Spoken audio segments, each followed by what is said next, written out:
Salve, finalistas! Tudo certo, o Palmeiras brilhou mais uma vez. Com uma vitória apertada por 1-0 sobre o São Paulo, o Verdão carimbou seu passaporte para a sexta final seguida do Paulistão. Uma noite de muita entrega, emoção e mais um momento inesquecível para a nação alviverde. Enquanto isso, do outro lado, a insatisfação só aumenta. Mas por aqui, a festa não para. Vamos acompanhar toda a repercussão, as análises e os destaques dessa classificação gigante. E como sempre, os créditos estarão na descrição. Vem com a gente, porque o show não pode parar. Hoje o programa está polêmico, posso falar isso, porque e aí, foi pênalti ou não foi? Eu vou dar minha opinião hoje, mas não vai ser sozinho não. Vem cá, show. Vem cá, show. Vem cá. Ele nem ia participar do programa hoje, mas só que tá poucas ideias. Vim correndo de casa, eu falei, não, eu preciso participar.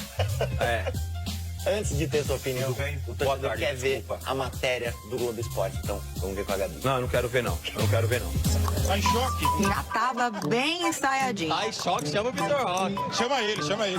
Toda a expectativa do Palmeiras num recém-chegado, que nem tinha feito a estreia ainda. E quem conhece o Abel já tá cansado de saber que a chance de ele botar o garoto logo de cara era pequena.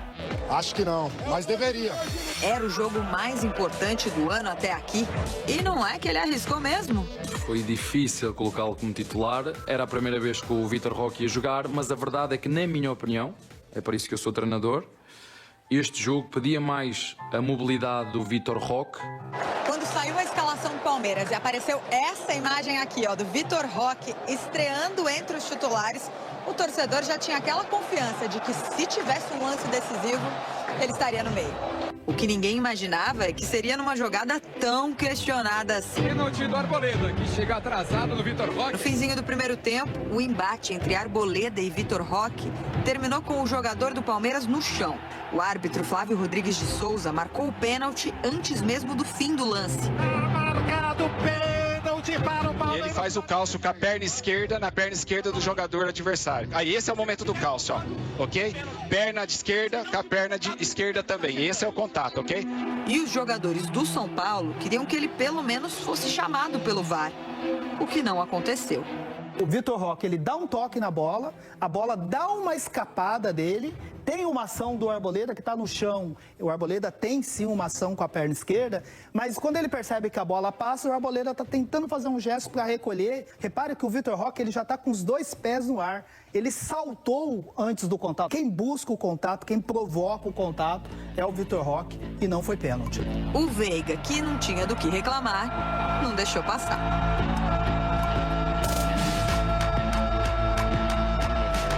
Que se pode equivocar o árbitro. O árbitro pode se equivocar, como se equivocou. Mas o VAR não pode se equivocar em não chamá-lo. O que aconteceu nesse jogo, com aquela ação específica, foi uma vergonha. Foi uma vergonha. Foi uma vergonha. E não é como se o São Paulo só tivesse ficado na bronca o jogo todo. Teve chance com o Oscar e o Caleri também passou perto. Mas nessa altura, o novo ataque do Palmeiras já mostrava mais entrosamento. E nada foi suficiente para mudar o jogo. E do lado de fora, todo mundo teve que falar do pênalti. Eu acho que é um toque claro, há uma obstrução clara com a perna do Arboleda. Agora, se é até com intensidade ou não, isso é uma questão que tem que falar com o árbitro. A decisão não foi unanimidade nem entre os palmeirenses. Sei que vocês vão comigo, mas pra mim não foi nada, cara. Eu joguei no sistema defensivo minha vida inteira. Todo mundo já foi beneficiado e já foi prejudicado com um pênalti assim. O que se sentiu prejudicado desta vez postou o resultado desse jeito. Arbitragem 1, São Paulo 0. Na palavra oficial, chamou de pênalti vergonhoso. Onde está o VAR? Eu acho que tem erros e erros. O erro de hoje foi fabuloso. O que pega é que o São Paulo tá fora, né? Por causa de um erro. Pênalti ou não, o fato agora é um só. O Palmeiras está na sexta final seguida do Paulistão. E olha que isso parecia um sonho distante pouco tempo atrás. Agora sim, Denilson, foi pênalti ou não? Não foi nada. O Guarizo, do VAR, parabéns pra você. Você foi bem. Eu não vou nem falar do Flávio. Nem vou nem falar dele. Só do Guarizo, do VAR. Parabéns, irmão. Nossa, mas que pênalti, hein, irmão? Ei, meu Deus do céu. Bora, Fred. Vamos, segue, irmão. Quer não, vou. Foi nada, irmão. Foi nada, Fredovski, meu parceiro. Foi nada. Quer minha opinião? Por favor. não foi nada. Pra mim também não foi pênalti, assim, eu desde ontem tava convicto que não foi pênalti. Mas o áudio da arbitragem me faz olhar com outros olhos, assim. Mas, tipo, se eu sou o juiz, não pênalti. Mas eu não sou especialista nem nada, então os caras da cabine que são. Mas pra mim não foi pênalti também, não. E, tipo, foi um jogão da hora, né, show? Tipo, ser um pênalti polêmico pra decidir o jogo. A gente poderia estar falando só do jogo, né? Exato. Jogo bom, pegado, dos dois times querendo jogar. Se fosse decisão de pênalti, entendeu? Seria mais gostoso. Valeu, Guarizo, parabéns. Enfim, bom, tá aí a nossa opinião. Vamos. Decisão do Campeonato Paulista, o Palmeiras mais uma vez chega à final. É a 6ª final seguida do Palmeiras, a 5ª do Abel Ferreira. Isso. Já ganhou uma e perdeu outra para o São Paulo, ganhou do Água Santa, ganhou do Santos e agora ele vai enfrentar o Corinthians também na decisão.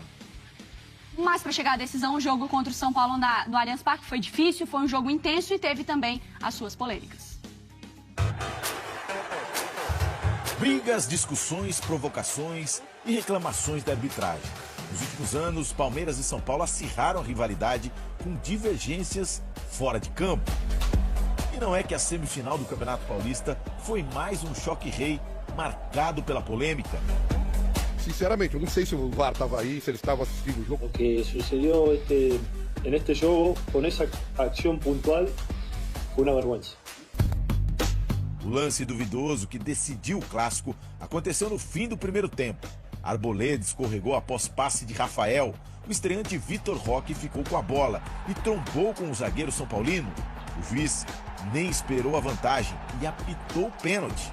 O VAR não sugeriu revisão e revoltou os São Paulinos. Acho que as imagens estão aí para todo mundo ver, para cada um tirar suas conclusões, né? O jogo já passou, já acabou, estamos eliminados. Rafael Veiga, que não tinha nada com a discussão, foi para a cobrança e não desperdiçou. O São Paulo chegou uma única vez no primeiro tempo, a cabeçada de Caleri, quando o time já perdia por 1-0.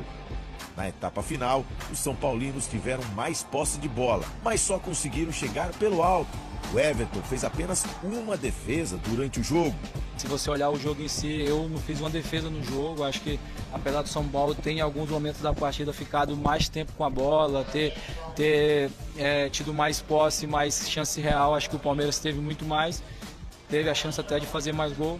O time da casa teve a chance de matar o jogo no passe de Vitor Roque para Facundo Torres. Rafael fez a defesa e levou a disputa pela vaga na final até os 53 do segundo tempo. Fim de jogo e início das provocações. Para os tricolores, foi arbitragem 1, São Paulo 0. Os palmeirenses também responderam nas redes sociais questionando cadê a elegância? Referência à vitória em 2021, quando os São Paulinos foram de terno para o Allianz Parque. Polêmicas à parte, o Palmeiras chega à sua 6ª final consecutiva de Campeonato Paulista e vai em busca do tetracampeonato, uma sequência inédita na história do clube. E o campeonato, que era só um torneio de preparação para a temporada, a competição que o time quase caiu na primeira fase, virou disputa por um título que pode marcar a história do clube. Isso porque, depois de 5 anos, vem aí um derby na final do Paulistão. Só que até a decisão, a semifinal ainda vai render muito assunto. A sensação é que foi mais um choque-rei que acaba, mas não termina.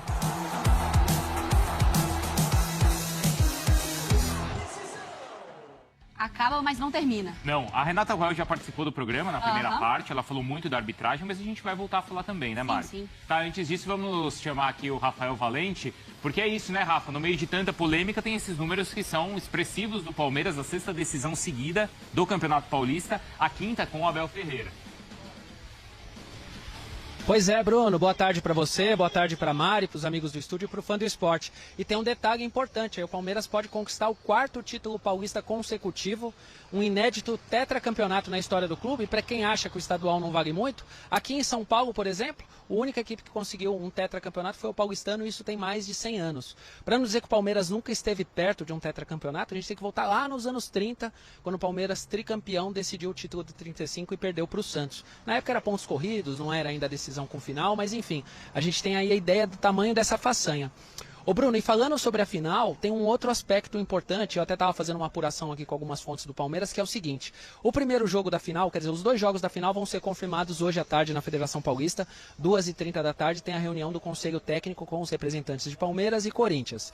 Provavelmente a gente já sabe que a primeira final deve ser agora domingo, dia 16, no Allianz Parque. A questão é a data do segundo jogo. Inicialmente, quando o campeonato foi ali anunciado pela federação, se trabalhava com a data do dia 27 de março, uma quinta-feira. Porém, como os finalistas são Corinthians e Palmeiras, o mais provável é que a federação confirme o dia 26 de março. Porque Palmeiras e Corinthians estreiam no Brasileiro no dia 29 e existe uma lei aqui no Brasil de um intervalo mínimo de 72 horas entre uma partida e outra. E o que eu apurei por aqui é que o Palmeiras está reunido neste momento, tentando buscar uma solução, um argumento, para tentar ver se é possível não realizar a segunda partida no dia 26 de março, para o time ter tempo de contar com jogadores convocados. O Palmeiras teve 6 jogadores convocados, a data FIFA é do dia 20 ao dia 25, ele perderia esses 6 jogadores que estão lá na lista: Estevão, Richard Rios, Gustavo Gomes, Piquerez, Facundo Torres e Emiliano Martinez. E o Corinthians, do outro lado, tem 5 convocados, até que a pessoa que eu conversei aqui no Palmeiras me disse que o Corinthians também tem interesse no adiamento da data, mas aí eu vou ser sincero pro fã de esporte, eu não consegui essa confirmação do lado do Corinthians, eu só tenho essa confirmação do lado do Palmeiras. Então é um tempero a mais para a final. Lógico, os times querem ir com força máxima, os dois lados perdem se a final for no dia 26 de março. A questão é, tem calendário para adiar? É muito difícil, né, Bruno e Mari? O tigrinho é golpe, cai quem quer, não é? Não tá avisado? Desse negócio de tigrinho não dá para acreditar. Cuidado. Esse negócio de tigrinho. É verdade. Sempre tem linhas finas ali. Cuidado. Asterisco. Responsabilidade na hora da marcação, porque o tigrinho... Tá ali, né? Não bota tudo de uma vez ali, assim. Aí você vai, pênalti. Entendi, vai descobrir. O estrago. Cara, então, o Vitor Roque, para mim, o ponto de positivo para falar dele, o principal ponto para mim dele ontem foi sem a bola, para falar a verdade. Ele pressionou muito bem a defesa do São Paulo, quando ele percebia que estava tendo algum tipo de hesitação para tentar sair jogando, tanto que a gente viu basicamente o São Paulo dando o bico para frente com a Arboleda para buscar o Caleri, porque o Vitor Roque estava fechando a linha de passe, né? O Palmeiras fechava a linha de passe do São Paulo, mas para mim o ponto principal do Vitor Roque foi sem bola mesmo, sendo bem sincero, a pressão que ele foi fazendo na defesa do São Paulo foi muito importante e contribuiu dificultou muito a vida do São Paulo. São Paulo, a gente vai falar depois, vai falando do Vitor Roque, para mim o São Paulo teve muita dificuldade por conta da pressão do Vitor Roque. Quer dizer, ele já fez o que o Rony fazia. Isso. E até na avaliação do Abel, né, na coletiva, ele justifica ali o porquê da escolha do Vitor Roque e não do Flaco, fala da mobilidade, fala dessa característica de atacar a profundidade, mas também falou sobre essa marcação-pressão, mas aí ele dividiu os tempos, né? Exatamente como o Abel gostaria aconteceu no segundo tempo. E de fato foi mesmo, foi muito importante. Eu acho que, primeiro, um jogador que estava em atividade, o tempo de adaptação é muito mais sobre ideia de jogo mesmo do que sobre condicionamento físico, mas entrou com muita vontade, deu para perceber ali na correria, não necessariamente 100% ali integrado já ao que o Abel pedia, taticamente, enfim. Mas acho que a vontade dele também gerou algo muito importante para o Palmeiras numa partida decisiva. Então acho que, além do que o Jailson falou, foi um jogador que entrou com a vontade e essa movimentação que foi importante. O Palmeiras, ele é muito equilibrado, por isso que ele está ganhando títulos há tanto tempo com o Abel. Então acho que defensivamente ontem foi talvez um dos melhores jogos do Palmeiras. A gente tem uma tela exatamente sobre isso, para a gente falar sobre essa parte defensiva, Mari. Olha só, os números defensivos do Alviverde, então, contra o São Paulo. Nesse 1-0 contra o Tricolor... Esse é o comparativo do ano, né? Do ano, né? Com 24 desarmes, acima do que da média de 2025. 15 interceptações, acima da média de 2025. 19 rebatidas, acima da média de 2025. E posses recuperadas, um número também que foi acima da média de 2025. E aí você tem uma dedicação muito grande nos caras de frente, né? O que o Facundo corre, pelo amor de Deus, muito, coitado. Muito. E até o Mikael, né? Que acabou de chegar, e impressionante também como esse cara tem força, né? Exatamente. E o time certo, né? Para sair o Jailson foi muito bem quando ele exemplificou, né, no jogo do vai. O Palmeiras ontem estava num time quase que exemplar. E essa tela, na verdade, eu pedi, porque o Veiga foi analisar a partida ontem em entrevista e ele falou que foi um dos melhores jogos do Palmeiras defensivamente e que se o Palmeiras tem um jogo muito bom defensivo, talvez ele ganhe a partida, porque lá na frente uma oportunidade que ele cria e quase que tá certo. Fala desse lance, Bruno. Teve um lance que a gente percebeu ontem assistindo ao jogo, não é, Mari? Foi até curioso que o Abel também em entrevista citou como, né, qualquer detalhe pode fazer a diferença e qualquer desatenção Quando você se descuida, isso pode gerar um perigo para o adversário. E aí a gente separou talvez o lance de maior perigo do São Paulo, que é o lance do Caleri, uma cabeceada, né? Uma cabeçada que vai para fora, mas que tem um lance de desatenção do Richard, que fez uma grande partida, mas que ontem caiu na pilha do Caleri. Caiu, e o Caleri já estava o tempo todo ali buscando, né? Caiu o nesse contato, momento, né? Buscando as faltas, ali como pivô, saindo muito pro jogo. Partida única, o nível de exigência é lá no alto, de concentração também. Dá o play aí pra gente acompanhar. Os dois estão aqui, né? Então, quase linha de fundo ali. Isso. Já no debate, né? Já estão na resenha ali, olha lá, Jailson, ó. A bola sai pra lateral. Ó, os dois se estão lá. encarando, Tá um chega alguém pra peitando o acompanhar. E o outro. jogo rolando, tá? O jogo acontecendo. Vamos pausar aqui. Pra gente ver. Cadê o Rios aí na imagem? Rios tá Ele já aqui, desgarrou, né? porque volta um pouquinho exatamente no momento em que ele desgarra do Caleri. Tá olhando aqui em cima, é. É aí, ó. Agora. Aqui, né? Ele tá aí, ó. Tá agarrando dele Ele ali tá agora. saindo ali, Mostra aí né? Ele vai aparecer nesse canto aí, ó. Aqui, certo? Não, Não, esse ele vai daí aparecer. esse daí é o Martins, ele vai aparecer aí. Vai aparecer, ó. Ah, tá, ele vai Dá um play. só. Vou dar um play.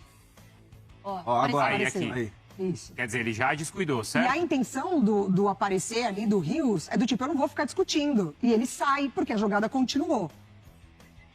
E aí o Caleri ele já se posiciona. O Caleri já vai embora sozinho, ó. Quando o Rios percebe aqui, o Caleri já cabeceou. O Richard Rios deixa ele falando sozinho, só que o Caleri fica ali atrás, meio de sombra, né? Ai, eu coloquei a lupinha. Exato. E aí, o que acho que mostra qual é a desatenção e o que evidencia a desatenção Agora. é quando a reação do Everton em cima do Rios, ó. Pedindo pra ele continuar atento. Olha o Rios aqui. É. E o Everton pedindo pra ele não entrar na provocação ali Ele do faz Caleri. o movimento da cabeça, né? Isso.